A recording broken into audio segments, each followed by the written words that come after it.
At least 15 years ago, while sailing the waters of Thailand and Malaysia, we met Robert and Rosemary aboard their sailboat Deusa. Robert and Rosemary now live in Howick, South Africa, and generously invited us to stay with them over the Christmas, New Year's holidays. Together, we hatched a plan to go on a mini safari, visiting 2 of South Africa's national parks. We entered Shushluwe National Park and checked in at the Hilltop Resort and Camp, easily finding our self-catering chalet, complete with a Nyala buck prowling around outside. The accommodations were comfortable. The well-equipped kitchen allowed Rosemary and I to prepare our evening meal while Robert tended to the meats on the braai outside. A very early morning game drive brought us face to face with the African Cape buffalo, who seemed to be waiting for its friends to arrive so they could all go wallow in a mud bath together. The coating of mud provides heat protection and insect control, and perhaps adds flavor to a family portrait. The warthogs also have been grubbing around in the mud, while this elephant has found another way of getting a coating of mud.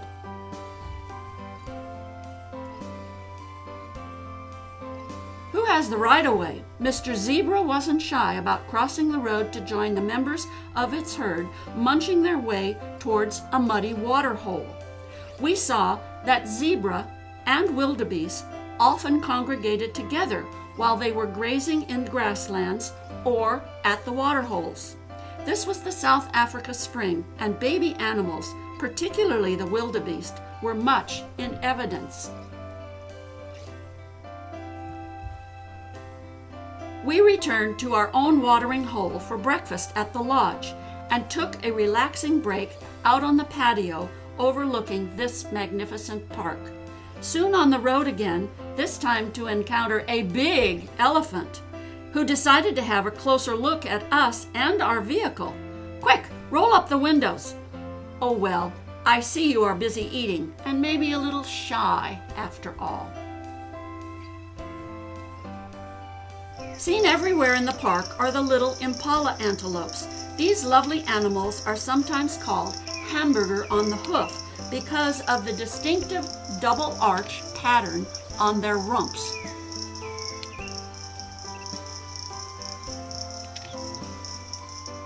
Stripes and polka dots identify this as a Nyala buck, as surely as the curly horns identify a greater kudu. How fortunate we were that Rosemary is an accomplished bird watcher. She could spot and identify so many of the wonderful bird species found in South Africa. There were yellow weaver birds and their hanging nests, a sand grouse in the grass, a cattle egret perched on high, and the distinctive turquoise of the European roller. The masses of red-billed Gila birds were everywhere and so quick that photos were a real challenge. More steadily perched were the birds of prey, a shrike, the yellow-billed kite, a brown snake eagle, and a juvenile fish eagle. Mfolozi National Park is noted for its white rhino conservation programs. We saw plenty of rhino on our game drive, sometimes having to give way to the road rhinos. You don't want to mess with these big beasts. The rhino here have not had their horns cut away for protection from poachers. There are many ranger patrols to protect them. Tea break in the morning was at a picnic site that allowed us out of the car. This lovely spot overlooking a river where unfortunately one of the rhinos didn't look too happy to be down in the mud. Warthogs with muddy skins, so ugly that they're kind of cute. Aha! We wondered when we would find a giraffe. Seldom is there just one, and sure enough, the family was close by. A prize spotting. 2 young male lions trying to catch 40 winks beside the road. The park had built some game viewing blinds that were usually located near water holes. Now greatly depleted in dry weather, there was still enough water to attract a few impala, a wildebeest, and, good heavens, what made them run away so fast? Nearing the end of our last day of our safari, we came around a bend to find an elephant crossing the road. I guess he gave the all-clear signal to the herd waiting up on the hill. They charged across the roads, some 20 or more animals. I guess the grass seemed greener on that side, as they soon quieted down and began eating.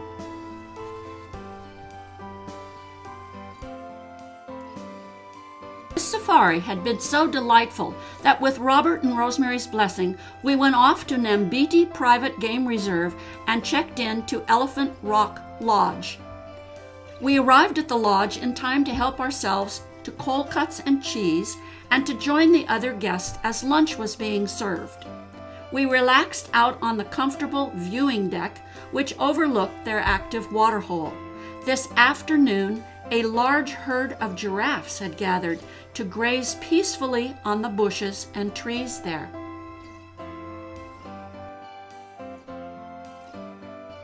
Our late afternoon game drive took us by safari jeep to a small lake. The hippos were snoozing first and then raised their heads to have a look at us. Just down the road, we came across Beefy, an elephant well known for its one broken tusk.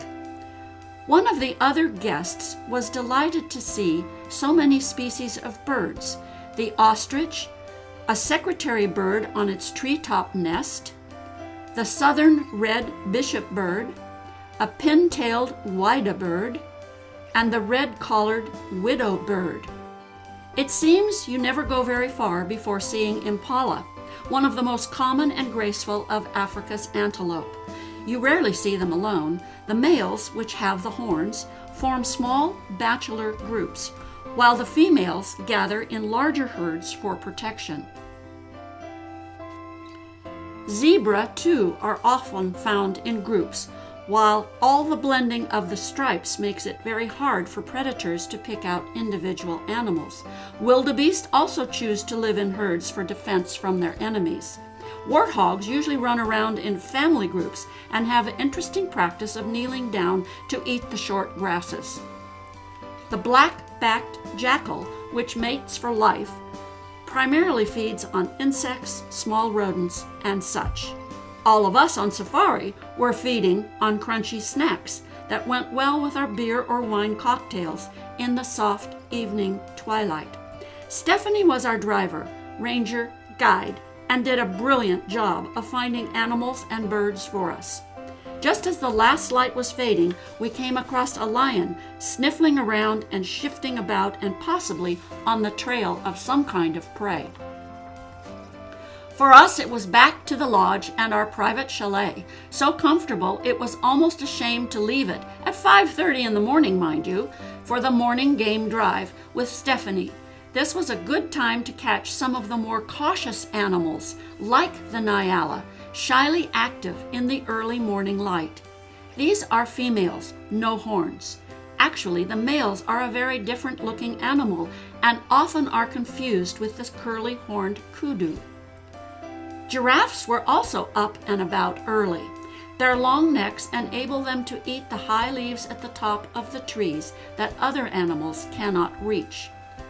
Oh-ho, a lion waking up to the new day as well. He is already on the scent of something promising, I'll bet. Wait, that's not going to be us, is it? He walks awfully close to our vehicle. Phew, that was a close call. Along with the lion, the Cape buffalo is part of the so-called Big Five animals of Africa. They are notorious for their aggression toward each other and to humans. The white rhino is also in the Big Five. Here at Nambiti Reserve, the rhino horns have been purposely cut off to protect the animals from the poachers.